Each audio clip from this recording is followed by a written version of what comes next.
Now we shall see the next topic, that is performance appraisal for the staff.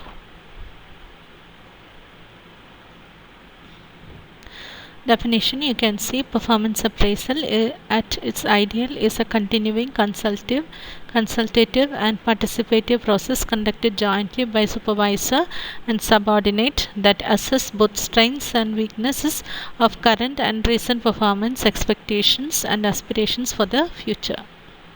By Sullivan. Definition continued. It is the assessment of the performance of an individual in relation to the objectives, activities, outputs and targets of a job over a specific period of time. What are the objectives of performance appraisal? To identify employee strengths and weaknesses, to develop employees in their present jobs, to identify individuals for promotion, to plan career progression, to recognize good work, to establish and monitor performance objectives and targets, to develop communication between managers and their staff, to improve job satisfaction and motivation, encourage self-evaluation, to alert managers to constraints which inhibit employee performance. Principles of performance appraisal. The basic principles of good performance appraisal scheme include the performance targets and outputs against which the individual is to be assessed must be specific, measurable and time bound, and must be jointly agreed between the appraiser and the appraisee. The appraisal system should be open and participatory, giving the appraisee chance to assess their own performance. Principles of performance appraisal continued. There should be continuous monitoring of performance through dialogue and constant guidance and provision of constructive feedback on performance to employees.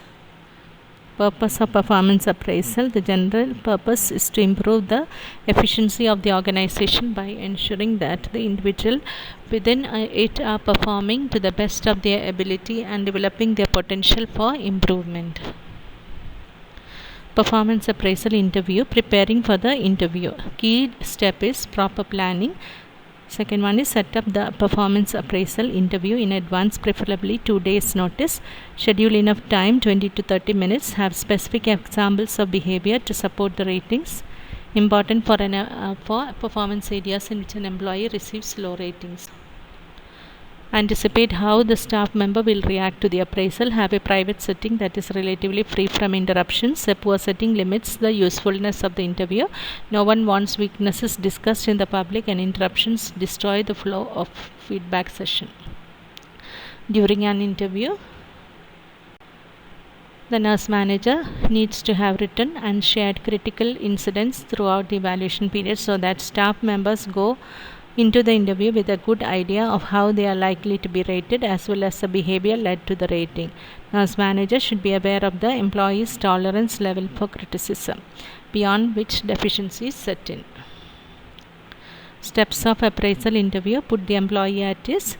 Clearly state the purpose of the appraisal. Go through the ratings one by one with the employee. Draw out the employee's reactions to the ratings. Ask for the reactions.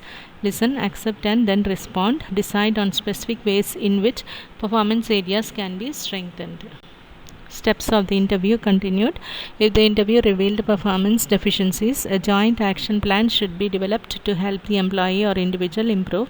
The action plan should be to improve performance. These activities may include formal training or on-the-job training or coaching. Set a follow-up date. Express confidence in the employee that the improvement will be forthcoming. Performance problems that require corrective action.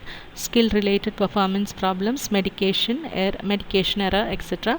Policy procedure-related problems. Example, if a nurse violates the policy of handing over the patients to her or his peers before leaving the unit. Dishonesty, poor communication towards colleagues and patients, lack of trustworthiness, repeated late coming and absenteeism.